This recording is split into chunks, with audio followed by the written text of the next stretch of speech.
فجرا جئت بعد العسر يسرا ربنا صفي يا حبيبي يا محمد يا نبي سلام عليك يا رسول سلام عليك يا حبيب سلام عليك صلوات الله. Sambas Jumat 9 September 2022. Sebelum sholat Jumat disampaikan wakaf Al-Quran dari calon pengantin serta informasi mengenai pelayanan oleh Kepala KUA Kecamatan Sambas.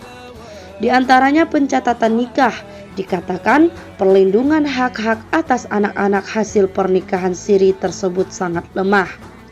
Status anak yang dilahirkan dari pernikahan siri tidak dapat disebut sebagai anak dalam pernikahan yang sah secara hukum, atau status kelahiran anak tersebut sama seperti anak di luar nikah. Pasal 43 ayat 1 Undang-Undang Nomor 1 Tahun 1974 menyebutkan bahwa anak yang dilahirkan di luar perkawinan hanya mempunyai hubungan perdata dengan ibunya dan keluarga ibunya. Yang pertama tentang pelayanan pencatatan nikah. Pencatatan nikah memang kita lakukan sebaik mungkin, setepat mungkin, dan sebenar-benar mungkin. Pertama menyangkut wali. Wali, kenapa kita harus melihat atau meninjau buku nikah orang tua dari si calon pengantin? Adalah tujuannya untuk membenarkan atau mengukur kebenaran nasabnya, keturunannya. Benarkah ini ayahnya? Benarkah ini emaknya? Atau kita, keluarga kita yang nikah. Makanya setiap pasang pengantin kita minta berwakaf. Berwakaf ini maknanya dia beramal jariah. Dari sisi administrasi kependudukan, suami istri yang hidup bersama berdasarkan pernikahan siri maka tidak bisa dicatatkan dalam dokumen kependudukan, termasuk anak-anak hasil pernikahan siri.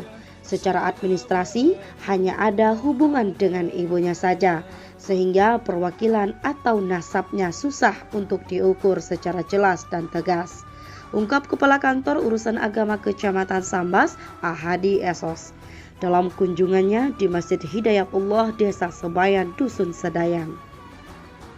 Dalam khutbahnya, Kepala KUA Kecamatan Sambas, Ahadi Esos, membahas mensyukuri nikmat Allah dengan ucapan, yaitu mengikrarkan diri dalam 2 kalimat syahadat, yakni syahadat tauhid dan syahadat rasul, membiasakan diri untuk memperbanyak membaca Al-Quran, berdakwah, serta menyeru kepada kebaikan dan mencegah terjadinya kemungkaran.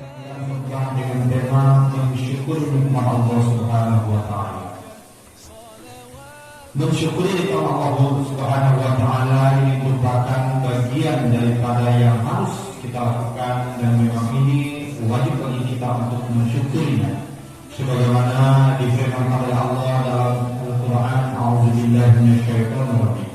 La in syakartum la'azidannakum wa la in kafartum inna 'adzabi lasyadid. Barang siapa yang bersyukur atas nikmatku, kata Allah, maka akan aku tambah. Dan sebaliknya, barang siapa yang kufur atas nikmatku dan tidak mensyukuri nikmatku, maka azabku itu sangat pedih. Hadirin kaum muslimin rahimakumullah. Maka dengan demikian pada kali ini ketik mengajak kepada kita, mari kita selalu mensyukuri nikmat Allah. Banyak sekali nikmat yang kita rasakan dan kita dapatkan di muka bumi ini. Yang pertama sekali adalah nikmat iman, di mana Allah telah berikan kepada kita, Allah telah turunkan kepada kita agama yang memang diridhoi olehnya. Oleh karena itu, patutlah kita sebagai orang mukmin, kaum muslimin dan muslimat mensyukuri nikmat agama ini. Kaum muslimin, bagaimana cara kita mensyukuri nikmat agama ini? Maka untuk mensyukurinya, kita melaksanakan segala apa yang diperintahkan dan kita tinggalkan apa yang dilarang oleh agama kita.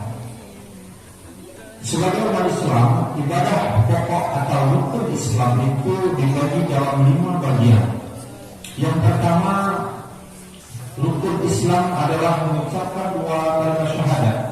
Nah, oleh itulah kita wajib dan patut harus benar-benar bersaksi atas adanya Allah dan bersaksi bahwa Nabi Muhammad itu adalah utusan Allah.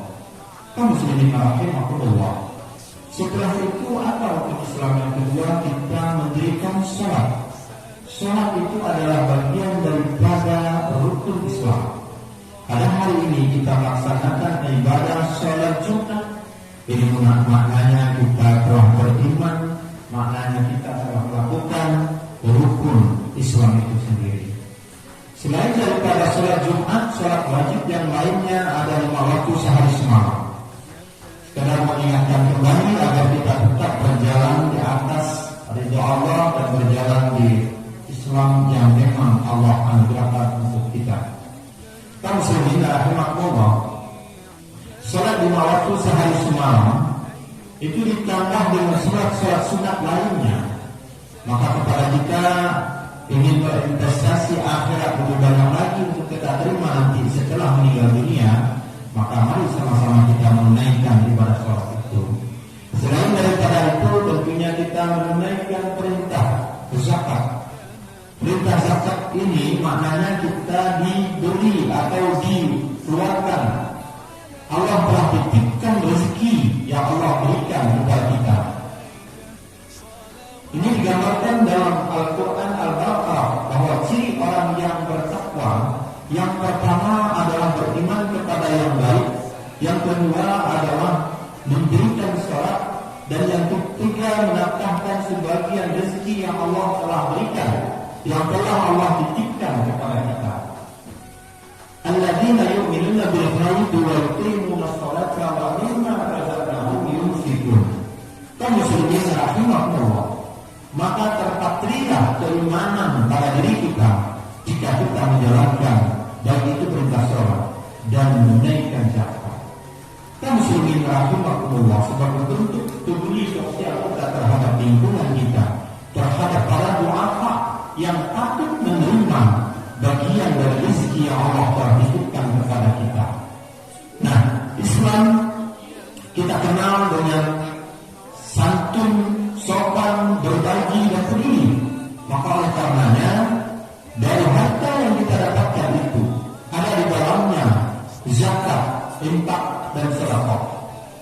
Dijelaskan sekecil-kecil kita bersedekah adalah kita berzakat. Kenapa zakat itu kecil sedekahnya? Karena zakat itu ada hisab dan ada qaul. Sementara infak senantiasa berzikir kepada Allah dengan melafalkan kalimat-kalimat tauhid, tasbih, tahmid, takbir, ta'awud, istighfar, dan tentunya disertai dengan banyak berdoa kepada Allah. Mengajarkan berbagai macam ilmu pengetahuan serta dapat memberikan untuk umat, memelihara diri untuk senantiasa menjaga tutur kata dan berkata dengan sopan, saling mendoakan sesama muslim, mensyukuri nikmat dengan perbuatan dengan cara disiplin dalam melakukan sholat dan menjalankan ibadah sebagaimana mestinya, membayar zakat dan berhaji bagi yang mampu, berjihad membela agama Allah, hendaklah menuntut ilmu yang bermanfaat baik bagi dunia maupun akhirat, melaksanakan kewajiban-kewajiban dalam hidup bermasyarakat seperti berbakti kepada orang tua, saling mengasihi dan tolong-menolong dalam bermasyarakat, mencari rezeki dengan cara yang halal dan baik, memelihara diri agar tidak melakukan kemaksiatan dan perbuatan dosa lainnya. Inilah beberapa hal yang dapat kita lakukan sebagai bentuk syukur kita atas segala nikmat yang Allah berikan. Tentunya kita juga telah membahas mengenai makna bersyukur dalam Islam. Semoga Allah senantiasa memberikan keberkahan dalam setiap nikmat yang telah kita dapatkan. KUA Sambas melaporkan.